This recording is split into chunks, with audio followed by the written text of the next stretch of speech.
Good evening, and welcome to the third talk in this year's Dr. Bruce J. Nelson Distinguished Speakers Series.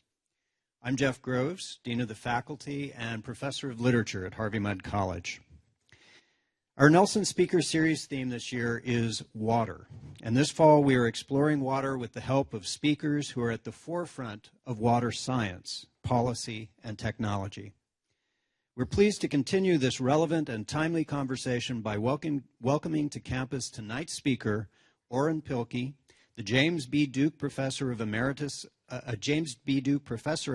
of Geology at Duke University. And before I introduce Orrin, I'd like to first recognize that the Nelson Speaker Series is made possible through the generosity of the family of the late Bruce J. Nelson, class of 1974, who died unexpectedly in 1999. Bruce had a tremendous impact on the many people whose lives he touched as an unconventional, eclectic, and irrepressible free spirit. He graduated from Harvey Mudd as an independent program of studies major and later earned his master's in computer science from Stanford and a PhD in computer science from Carnegie Mellon. At the time of his death, he was the chief science officer of Cisco Systems. On behalf of the college and the community, I'd like to thank the Nelson family for creating such a tremendous series to honor Bruce's memory. I also want to offer thanks to the Nelson Series faculty committee members for their help in planning this year's series and bringing tonight's speaker to campus: Peter Saida, Marianne Dillette, Patrick Little, and Tanya Shrabotniak. Now, Orrin Pilkey is affiliated with the Division of Earth and Ocean Sciences in the Nicholas School of the Environment at Duke University, and he's the founder and director emeritus of the Program for the Study of Developed Shorelines, which is currently based at Western Carolina University. Since arriving at Duke 50 years ago, Orrin has co-authored or co-edited dozens of books and peer-reviewed papers, taken part in hundreds of town hall meetings, legislative hearings, and public debates, and been cited in thousands of media reports on the transitory nature of barrier island geology and the need for sustainable development in ecologically fragile coastal ecosystems. Orrin has been honored for his tireless work in this area with several awards, including the Francis Shepard Medal for Excellence in Marine Geology and a Lifetime Achievement Award from the North Carolina Coastal Federation. Several of Orrin's books are available for purchase in the lobby during the dessert reception that will immediately follow the lecture. Now please join me in welcoming Orrin. Orrin. Thank you. Thank you all very much. Can you hear me? Is the mic on? I guess it is. Yes, thank you. Well, this is I'm going to emphasize the East Coast, but the principles apply everywhere. This I got just a couple of weeks ago. It was the back cover of Southwest Magazine that they have in the pocket in the airplane seats, and I couldn't resist because I felt this was the epitome of the problem, building 20-story condominiums that sell for $600,000 and up, quote unquote. And right on the beach. And you can see that the elevation here. If we have the expected 3-foot sea level rise by the year 2100, this building will be surrounded by water, to put it mildly. Anyhow, I got into this game because of my parents, who I was a deep sea sedimentologist for the first couple of decades of my career, and then my parents went through Hurricane Camille in Waveland, Mississippi. And we went down there. My brother and I went down there to help rescue them, and I was so impressed with the power of the sea, and so impressed with our unpreparedness for such a storm. This picture here is my parents' house. This is what happened after Hurricane. What was the one that hit New Orleans? Yeah. Okay. Anyhow, this. Pardon me. But you're standing in the living room. I think you can't tell from here. Oh yeah, in the house. Yeah. Well, you can see the problem. It got flooded by 5 feet in Hurricane Camille, and then in Katrina it disappeared altogether. The next slide shows what they did in Waveland, Mississippi afterwards. This is a lot, a for sale sign on a lot that the house was destroyed in Hurricane Camille. They rebuilt it, and then it was destroyed in Hurricane Katrina. And this sign, if you can read it very carefully, at the bottom of it, it says it's for sale for $700,000. That would seem to be a rather high price for a lot where the house has disappeared twice in a few years. The development that we see along the western world shorelines basically started after 1960. That was when the world began to recover from World War II, and there was extra money around to start building second homes and so forth. Benidorm, Spain is a good example of this. This is what Benidorm looked like in 40 years. There are no longer, in the first photo you saw, let's see, I can go back, you can see fishing boats on the beach, and you can see a very wide beach. Here the beach is much narrower, and there are no fishing boats, of course, on the beach. Well, this is, in my view, this is an opinion, I guess, but in my view, the rise in the sea level is the most immediate and the most certain and the most widespread and most damaging of global climate change in the immediate future. I'm going to emphasize the 3,000-mile Barrier Island shoreline, which ranges from the south shore of Long Island, excuse me, to the Mexican border.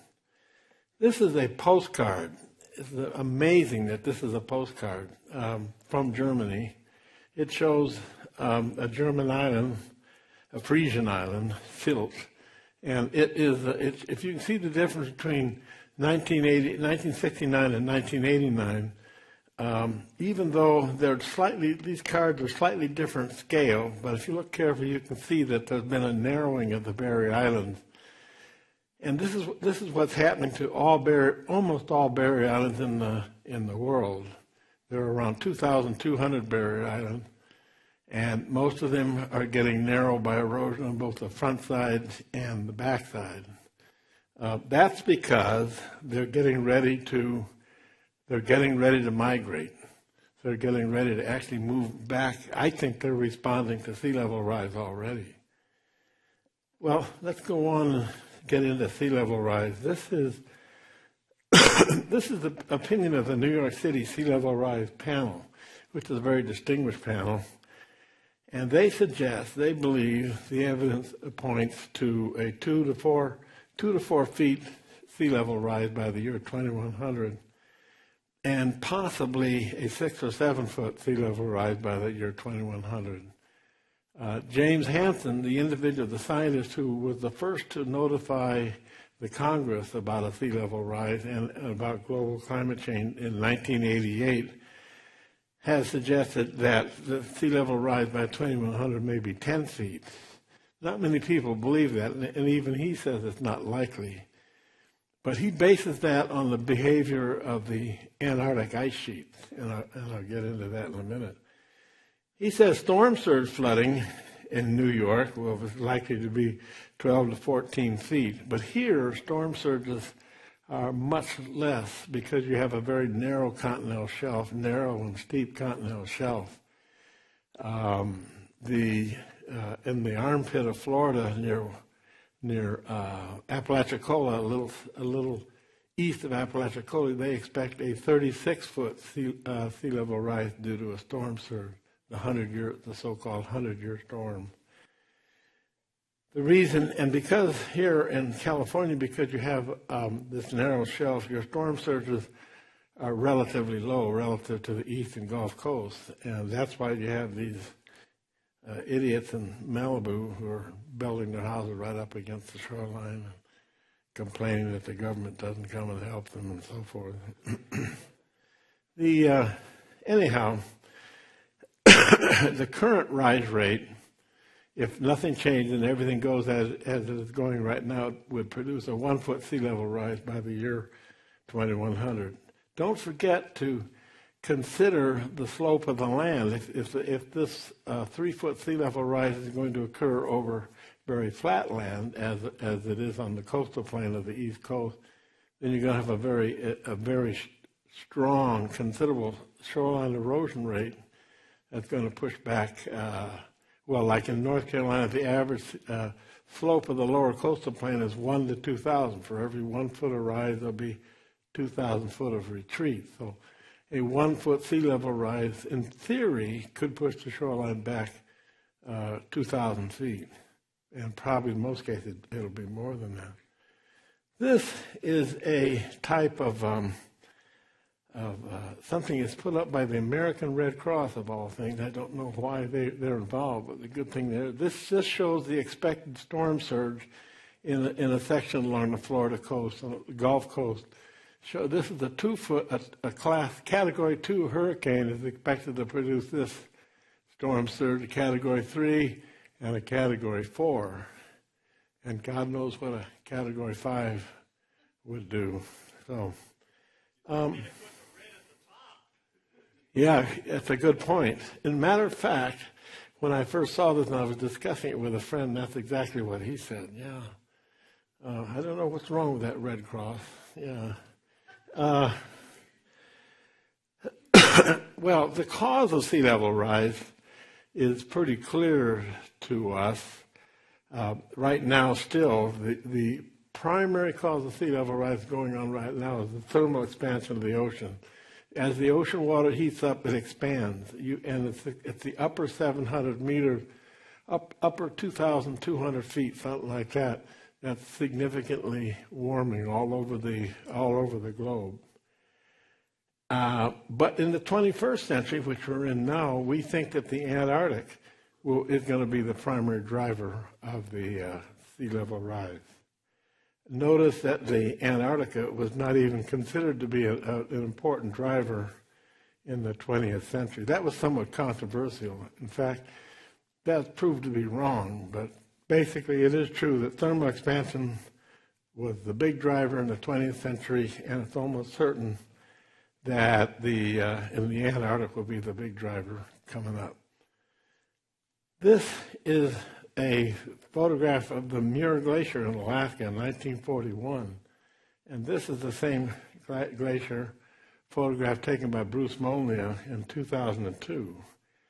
And in fact, by now, the Muir Glacier is out of sight. It's going all the way back out of sight of this particular position to photograph. This is of course, is Greenland. And you can see the red just shows where it's melting at the surface. During the last interglacial, the Greenland was almost devoid of ice.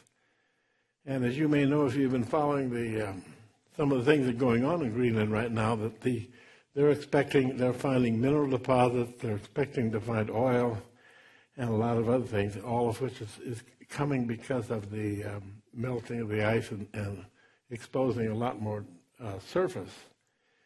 In the south here, let me go back here. The south, I'll get it. Down here is where most of the melting is occurring, including the glacier that produced the iceberg that sank the Titanic. That glacier now at its end is moving 150 feet a day, which means that it has come up off whatever was holding it back. Now it's going out what I would call gangbusters. This is the Antarctic. This is where the big action is going to occur. Oh boy, you got to have patience with a guy like me. Here it is. Most of the melting is probably going to go along here because due to climate change, there's a lot of wind that's going in this direction from here out to sea, offshore wind. So when the wind is blowing water offshore, water from below comes up like an upwelling that you have off the California coast. However, this upwelling is warmer water rather than colder water like you have here when you have an upwelling.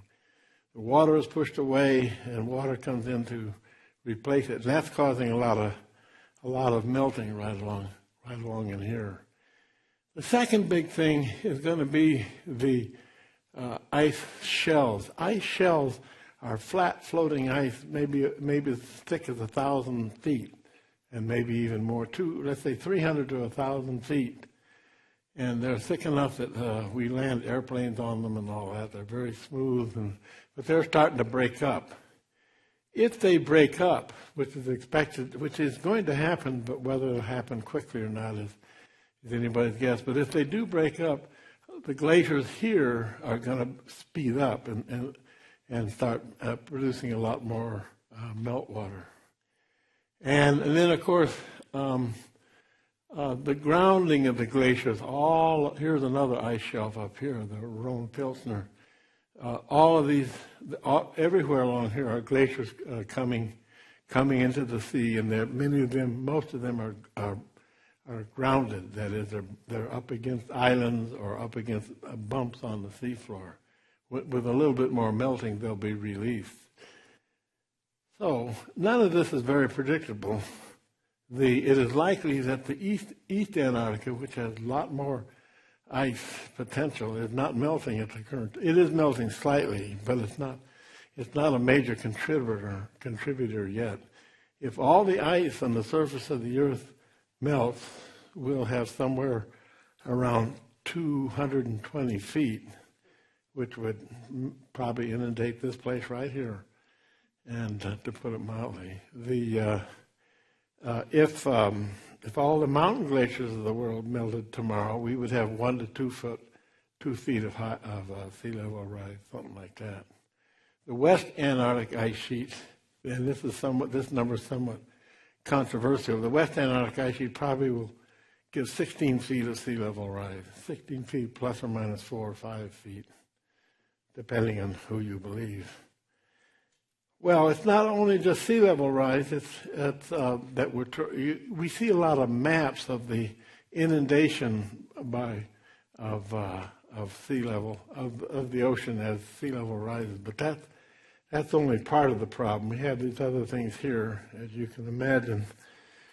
One of the fascinating things I've seen here in California is the maps. Your state has made all kinds of wonderful maps showing things like toxic waste sites and garbage dumps and so forth that are within 3 feet elevation of the sea, and you have a lot of them. That's one of the types of infrastructure that's in trouble. This is a photograph taken about a month ago, and it was taken during a king tide.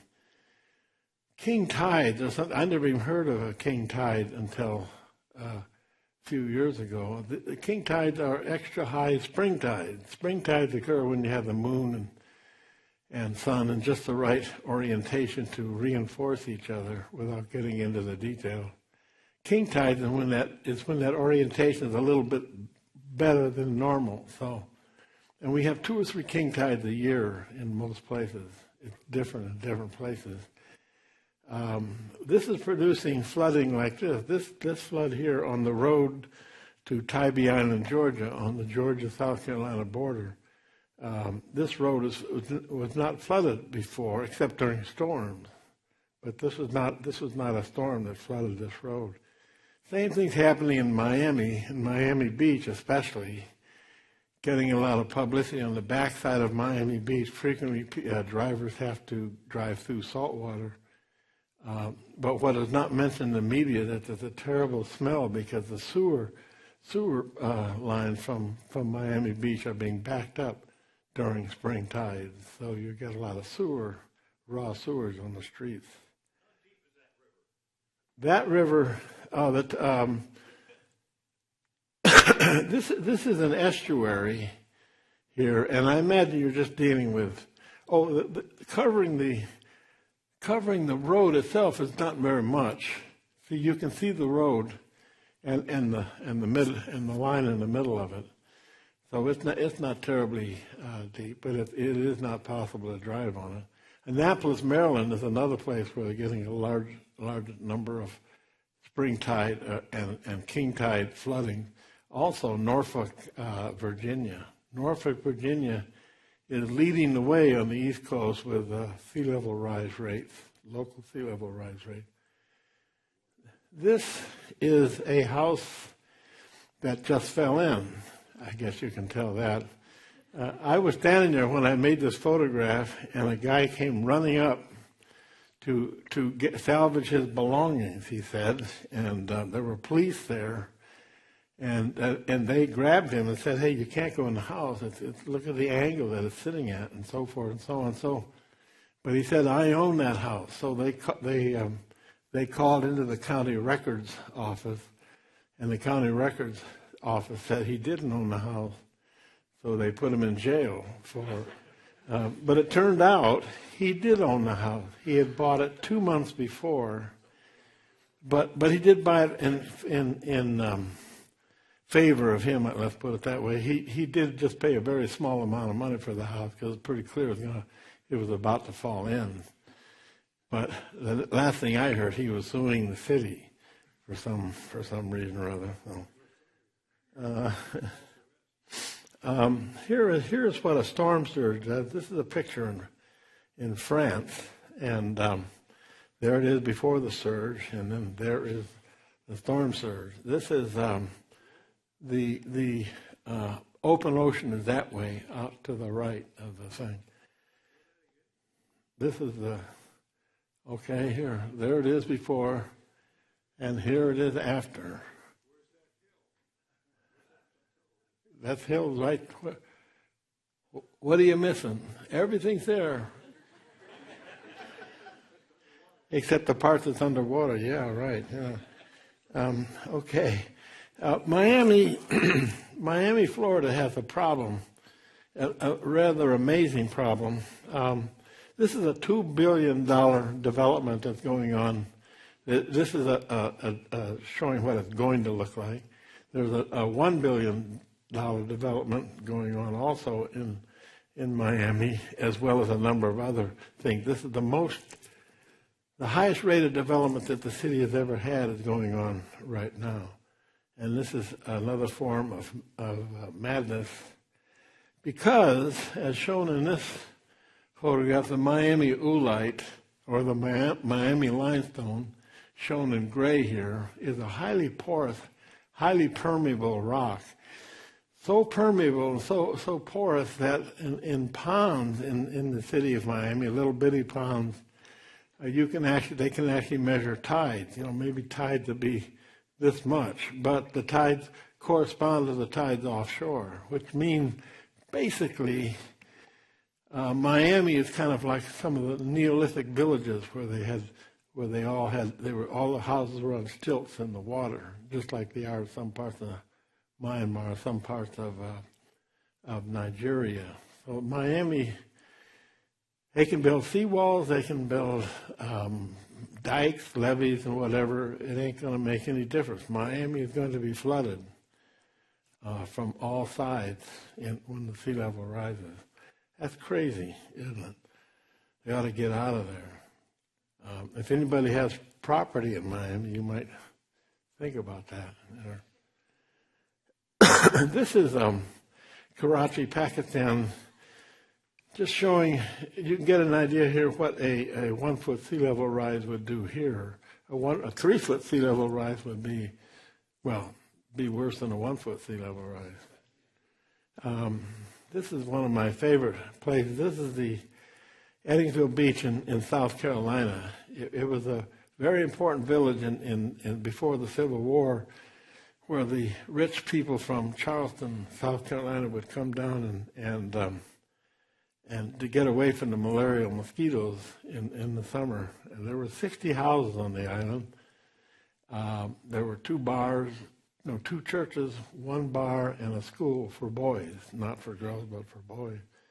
And this is an artist's conception of what they did in those days on beaches. And at least in the South, they didn't swim, but you walked up and down the beach wearing your very best clothes, trying to impress your neighbors. Well, in 1893, the Great Sea Island storm hit Eddingsville, and the whole village disappeared overnight. And here's what it looks like now. This is a barrier island here, and this is the island part, and this is the beach part at low tide. So here the barrier island is smaller or narrower than the beach, which is not an uncommon thing. All over the world, we see implements of war, and this is some guns on Zafina Island, Mozambique. This is from the First World War. These are guns from the First World War. Most of the pillboxes and casements and whatever from Normandy invasion and so forth are sitting on the beaches of France, which tells you something. This is the Morris Island, South Carolina lighthouse. It was built 400 yards behind where it is now, behind the island. It was built 400 yards behind the beach, and now it's 400 yards in front of the beach. And the lighthouse has somehow survived. The reason that Morris Island is eroding so fast is because they built jetties. And you have had a lot of experience here with jetties and groins. They built jetties to protect the entrance in the 1890s, to protect the entrance to Charleston Harbor. And as a consequence, the sand supply was cut off to Morris Island, and away it went. And it's still going. This is another storm, a French picture. The point to be made here is that with the warming oceans, we assume, and everybody agrees with this, that we should expect more severe storms with time. Not more frequent storms necessarily, but more severe storms. It's the frequency change is somewhat controversial. And here's a village in Nigeria, just outside of Lagos, which shows, imagine what a 1-foot sea level rise will do here. Imagine what are we going to do with all the environmental refugees? Well, we'll get to that in a second. Here is a nuclear power plant in the UK. And as you can see, it's mighty low, and maybe there's some relation, something like the Japanese nuclear power plant that was destroyed or damaged heavily during the tsunami. This is not a tsunami area. A tsunami is very unlikely here, but it could happen. We also have one here on the Gulf Coast. It's on a barrier island. Look how low that one is. And there's another shot of the same one.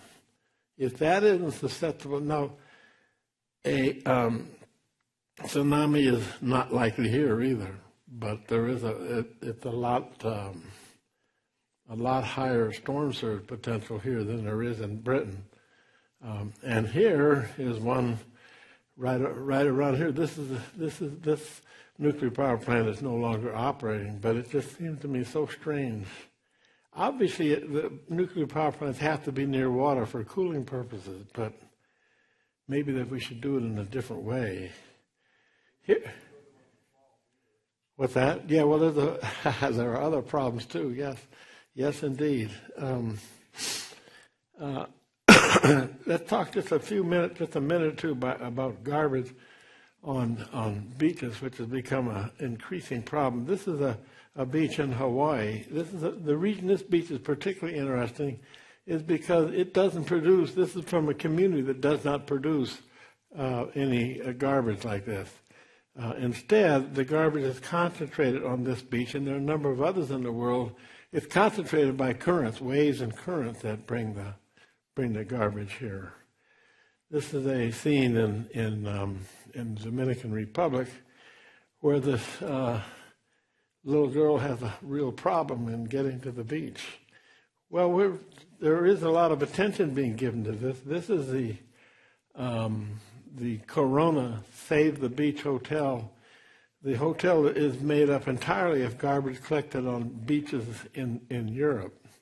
And it has 3 bedrooms and 2 bathrooms and it is traveling from one capital of Europe to another capital of Europe with the idea in mind of publicizing the problem of trash on beaches. And what they do is the first 2 or 3 nights that they have very prominent local people come and spend the night in it.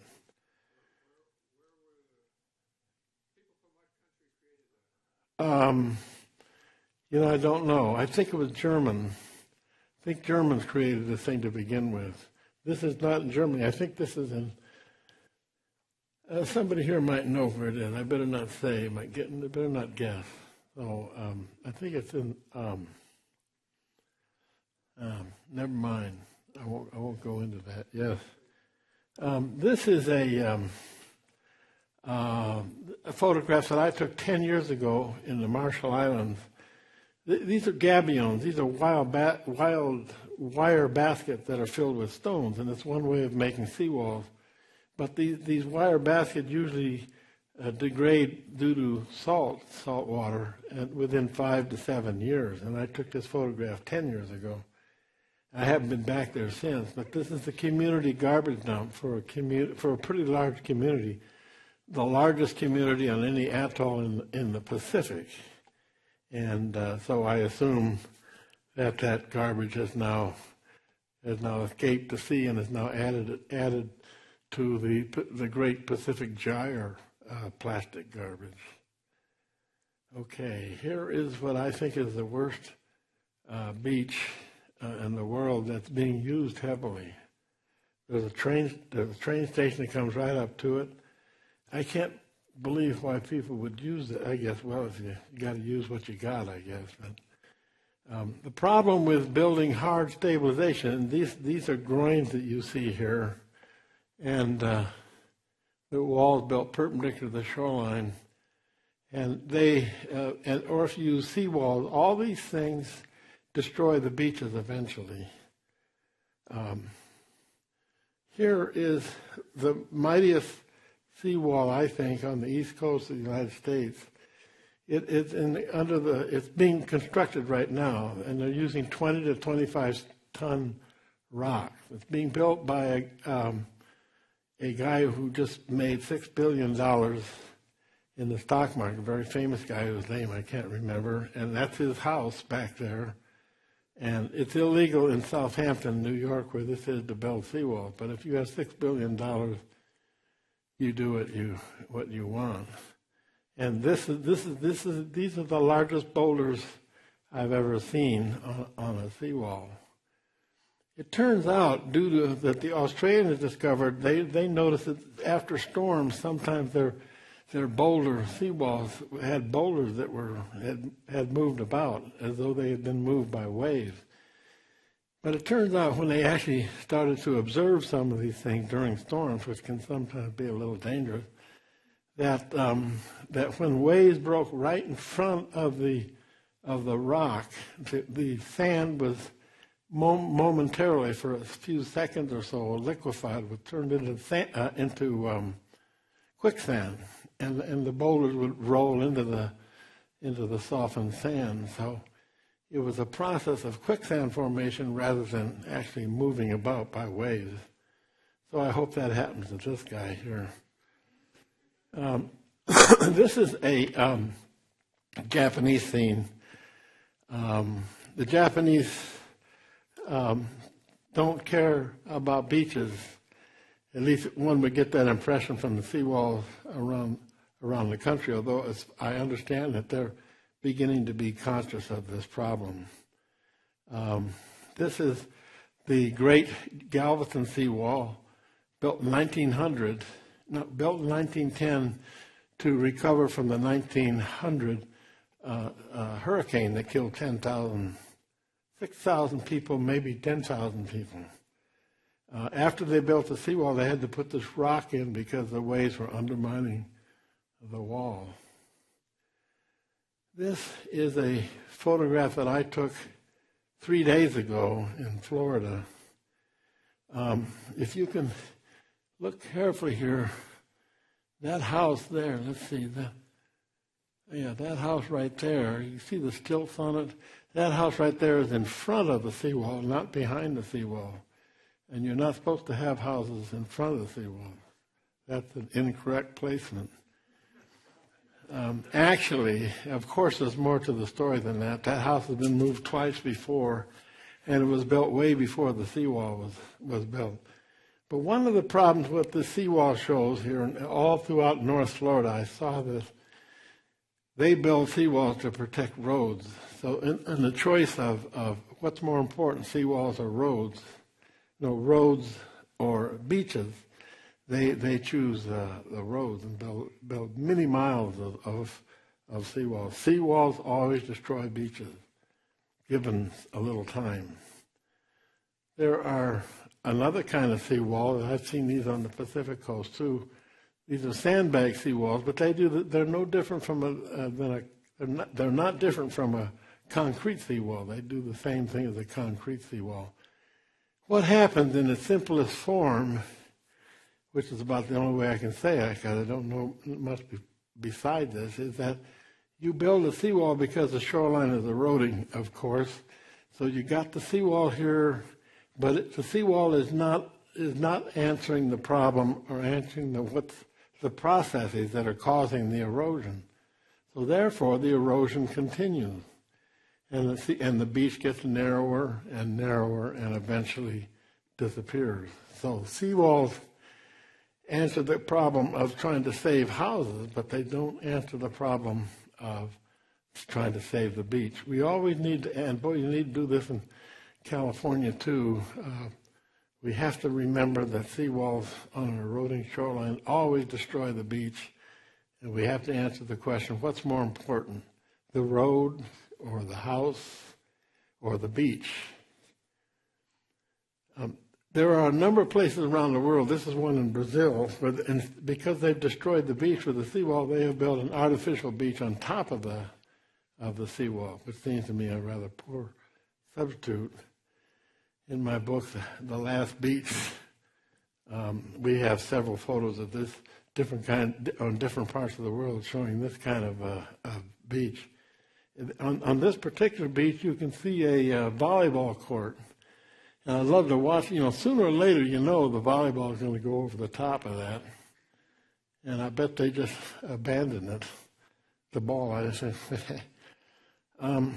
is a slide that has nothing to do with anything. Except I took this photo in South Africa, and the very fact that they made this sign has to indicate that something bad happened sometime in the past. Those are saltwater crocodiles that they. Well, here's beach nourishment, and I'm not going to get into it other than just to say that it's another approach, another way to try to halt shoreline erosion. It's very temporary, and it has to be done repeatedly. I consider it kind of a Band-Aid kind of thing. More important, and there's so much more to be said about beach nourishment, but I won't get into that now. This is one of the big problems facing the world's beaches is mining. Not so much in our country, but in much of the rest of the world, mining is a really big thing. And this is a photograph from Sierra Leone. Here's another photograph of Sierra Leone, which is a particular tragedy in my eyes, related to beach sand mining. They just had lost 1 million people in a terrible civil war, and now they're trying to rebuild their houses. They don't have any wood to speak of, so they're making everything out of concrete. And so they're mining the beaches, destroying the beaches that are their future. Their future has to lie with the tourist industry because they have very beautiful beaches, but they're destroying it. A very sad situation. Morocco doesn't waste any time at all. They have Morocco, like all the rest of North Africa, has no wood, so they build everything out of concrete. They say they can't use desert sand dunes because the sand grains are too round. I do not think that's true, but that's we'll get into that later. Anyhow, Morocco really goes at it.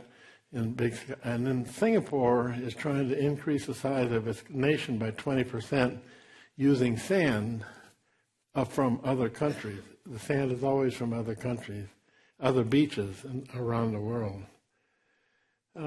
This is a scene in Nag's Head. Notice the blue house there. This and the next slide show that sand does come and go offshore. So offshore sand is a part of the sand supply. These photographs were taken 3 days apart. And here's the second photograph.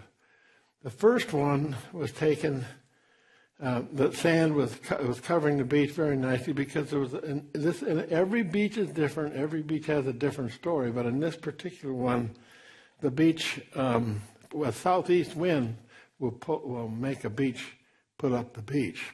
A northeast wind takes away the beach. And that's what just happened here. This is a raw sewage stream going across the beach at Mumbai in India. There's a whole thing here. There's a lot to be said about beach pollution on beaches. Suffice it to say, in my own family, my grandson at age, I guess he was 23 at the time, was surfing in a remote beach in Washington State, and he cut his foot and kept on surfing.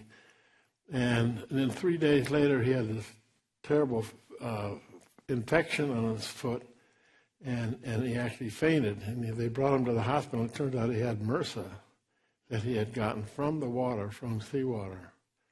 And MRSA it's a rare thing, but the thing to do, my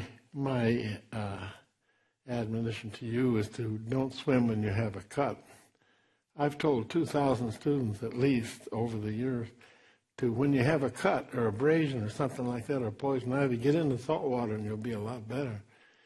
But that was very bad advice, to put it mildly. This is what they're doing in Bangladesh to try to help people during a storm. The last several big hurricanes that hit Bangladesh right on killed more than 100,000 people. So the country has built a bunch of these structures for the purpose as shelters where people can go there and find shelter during the storm. However, everybody's very worried about the environmental refugees coming from Bangladesh, where the first there'll be millions. There'll be at least 3 million refugees in the next few decades. This is the so-called Great Wall of India. That's what the Indians call it, and it is there solely to keep out the Bangladesh people out of India. Then there's the problem of the Arctic, where we have two major problems here. Everything's the same here in the Arctic on Barrier Island as it is in temperate zone, but they have the permafrost is melting, and during the summer, the beach is permanently frozen, but during the summer, the upper 5 feet or so will melt, and the beach becomes loose and can easily be taken away by waves. This is new stuff that's happened just in the last decade. And then they have another problem, and this is Shishmaref, Alaska. They are frozen in every winter, so the storms don't move any sand because they're completely locked in ice. The problem is that instead of being frozen in September like they used to be, they're frozen now in November. So they're subjected to more storms. So you have more storms with waves hitting loose sand for the first time. And it's a disaster for about 8 Eskimo villages, Inupiat Eskimo villages, trying to move. Well, this moving the lighthouse, my solution to this, I think the solution that most people think about, has to be moving. You have to move. We have to get out of there as much as we can. This is North Topsail Beach. Those 6 or 8 cottages on the beach were moved. Oh, they weren't moved; they were removed. They were demolished completely at a cost of $30,000 each, and that included taking out the pilings. So it's an expensive process. This is the outlaw family house on the Outer Banks of North Carolina. It's been moved back 3 times or 5 times, depending on who you believe. But it's been moved back a total of 600 feet, and now it's right next to the beach. This is a photograph in Colombia, in the Pacific coast of Colombia, where the erosion rate was something like feet per day. It was really because they'd had an earthquake, and the whole beach had sunk for about a 50-mile stretch of the shoreline, which means the sea level suddenly jumped up.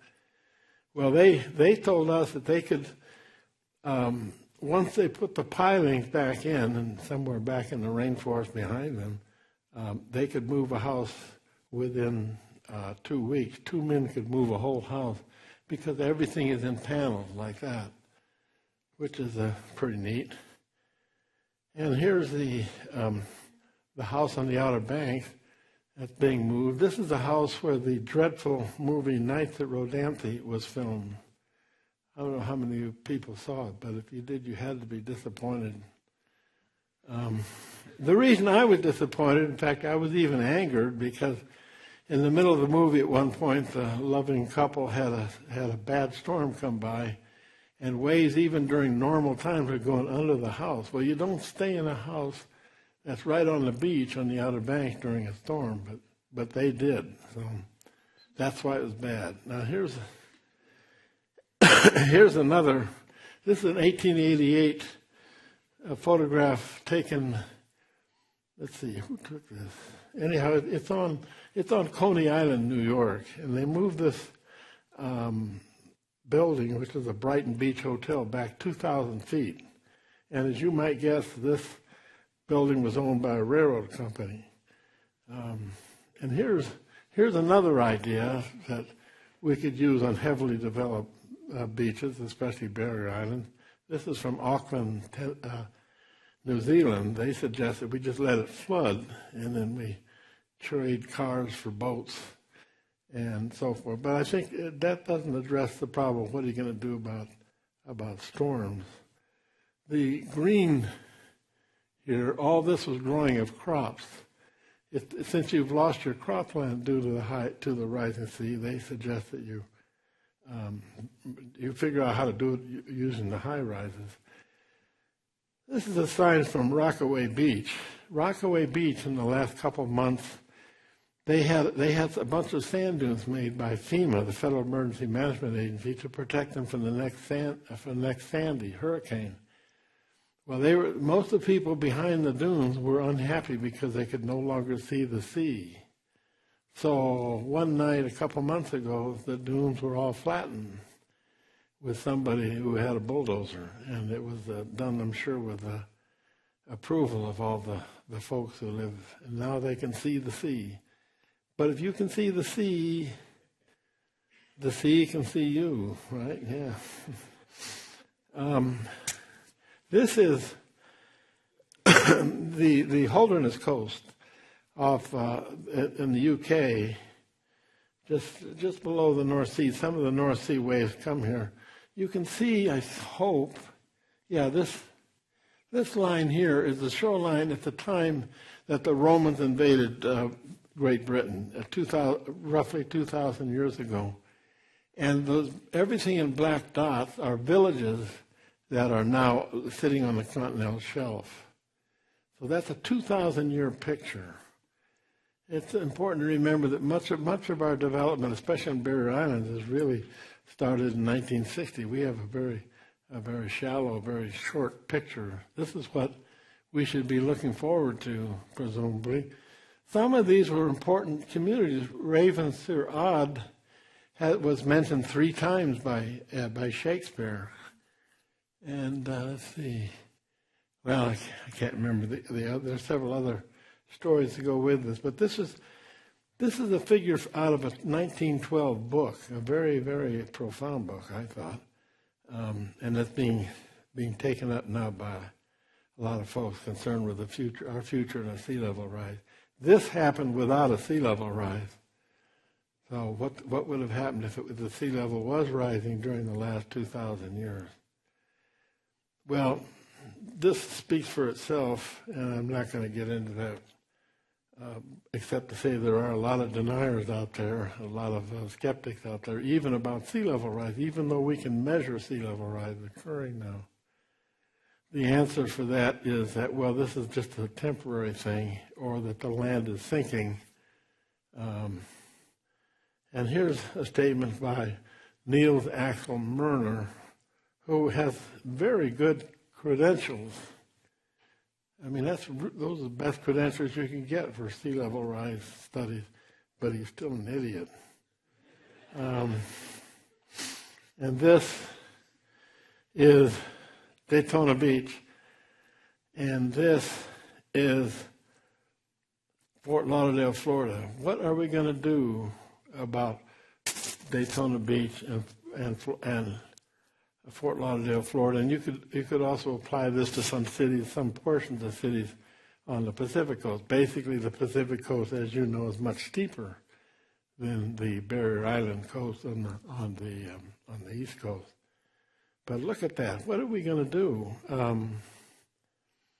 And I think, well, we have a governor in Florida that denies sea level rise and climate change vividly and all together. And then we have Bush and Rubio, who are vague about it and say, well, we can't be spending a lot of money to change that, and so forth and so on. So what are we going to do? I think what we're going to do, we're going to build massive seawalls.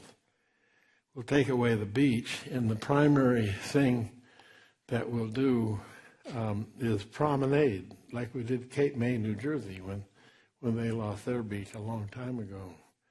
So people come down to Fort Lauderdale and promenade on top of the seawall. But the problem, if you remember the Miami limestone map, that the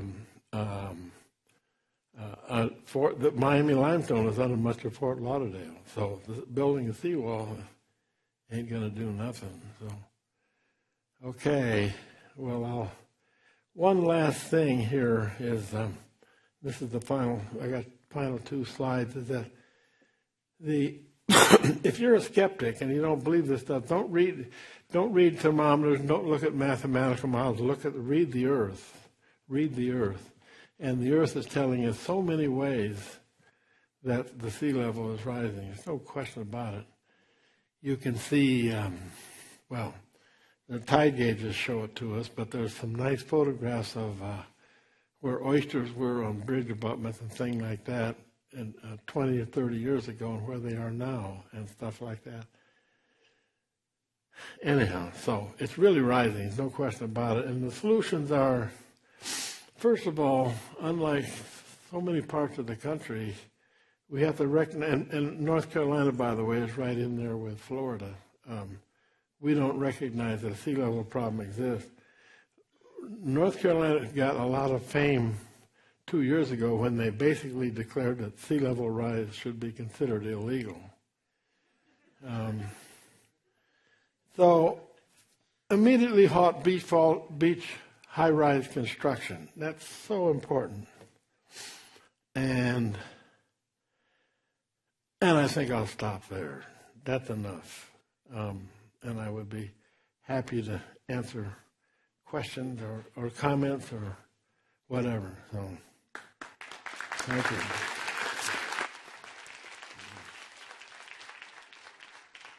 Okay. All right, questions. Some microphones that will come down, one right up here.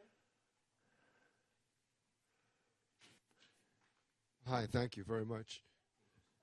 We live near the beach in San Diego area, North County, and we don't do seawalls anymore. And we have that sand cycle where it comes down from Camp Pendleton and San Onofre in the summer, right? And it goes into the trench in the wintertime. And we pour sand because we want the beach for the tourists. But one of the things that we've learned is that when we move back from the beach and we build back in the cliffs, that's where the sand comes from.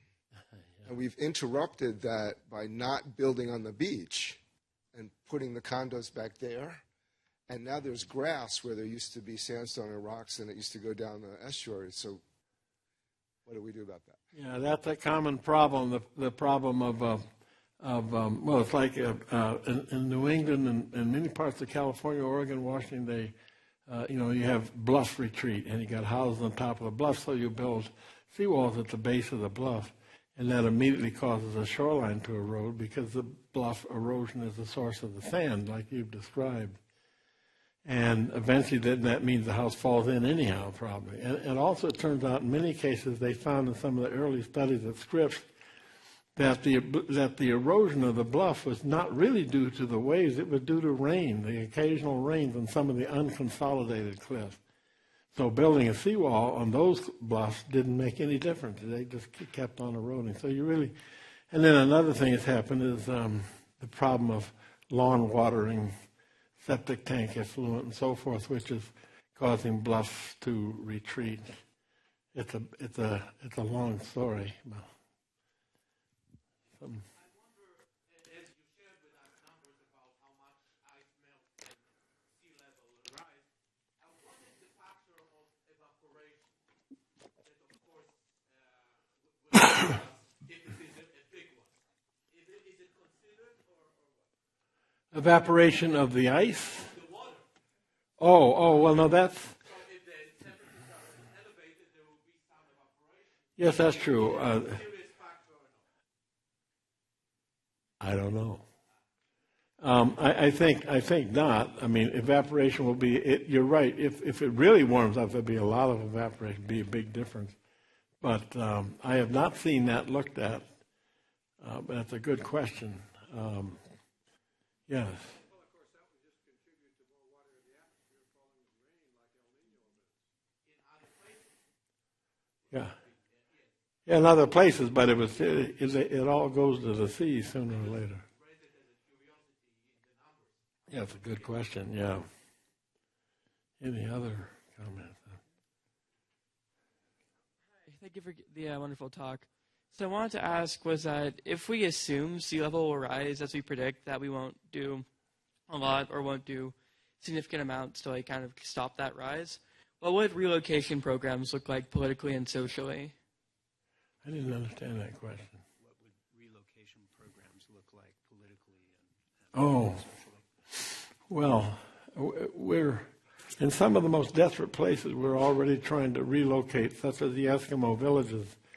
The village of Shishmaref, which I showed you, they figured because of permafrost problems, they figured that the cost will be $300,000 per individual in the village.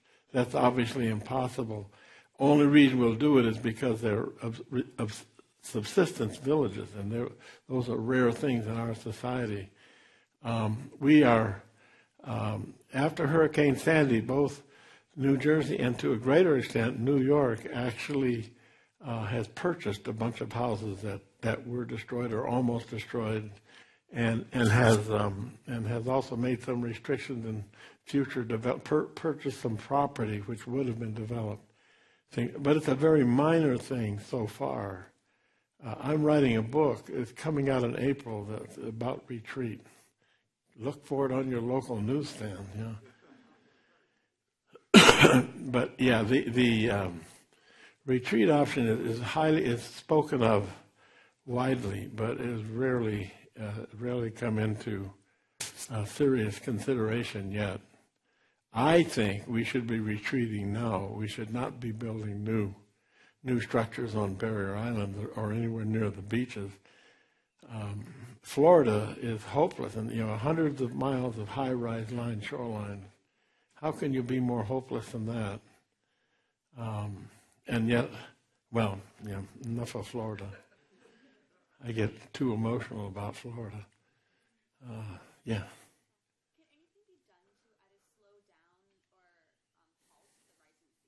Can anything be done to slow down or halt the rising sea level? We, as you know, we are trying to reduce the carbon dioxide production of the world, of the globe, and but it's important to note that we don't know for sure how much impact that will have. Even if we do, And the warming of the sea, the oceanographers warn us that we have at least 2 centuries of continuous expansion of the ocean, no matter what we do with the carbon dioxide. So we don't see any possibility in the next 2 or 3 centuries of stopping the sea level rise. And we don't really know what's going to happen. I believe that, to be an honest answer, we're not really sure what's going to happen if we reduce carbon dioxide concentrations. However, I think we very, very firmly that we should reduce carbon dioxide concentration. Of course, in the long run, that's going to change. It's going to help. The question is, what is the short run?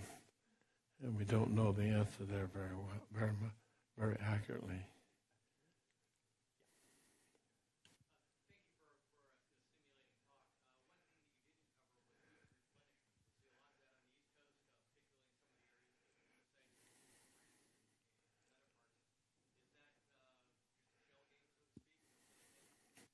Beach replenishment, boy, that's a long story. Beach replenishment is a Band-Aid.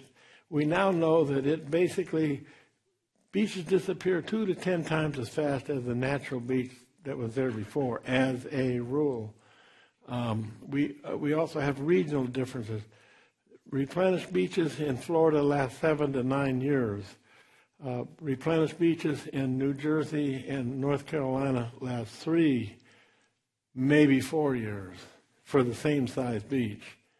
Replenished beaches kill every animal on the beach, and it takes years to recover. And the studies about recovery have been made by the Corps of Engineers, who cannot be trusted in their studies. It's a very serious problem. There's a book out there called The Core and the Shore.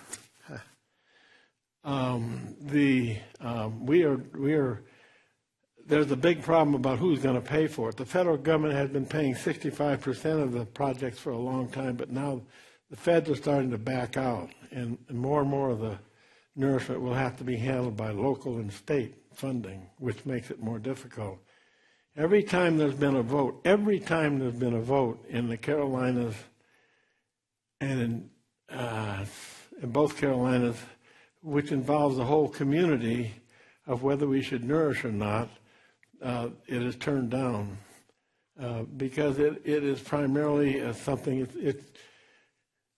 The way it's being looked at more and more, which I'm very happy about, is the people who live behind the beach, 2 or 3 or 4 rows behind the beach, they say, well, I wasn't stupid enough to build a house right on the beach. Why should I have to pay for this nourishment? And I think that's something I've been promoting, that statement, for a long time. But the people who live on the front tend to be rich and tend to be powerful, a fact of life. In both North Carolina and South Carolina, the regulations and rules that the state has made that are very good have been negated completely, for the most part, by 2 very wealthy islands, one in South Carolina, one in North Carolina. The people of these islands have the power to do that. I guess I'll stop with that, with nourishment. But there is, if you could write to Andy Coburn, write to Andy Coburn of the Western Carolina Program for the Study of Developed Shorelines. He has a table for a nourished beach experience for the whole United States, for all of the Americas. Give you an idea of how long they last and so forth. Okay, stop.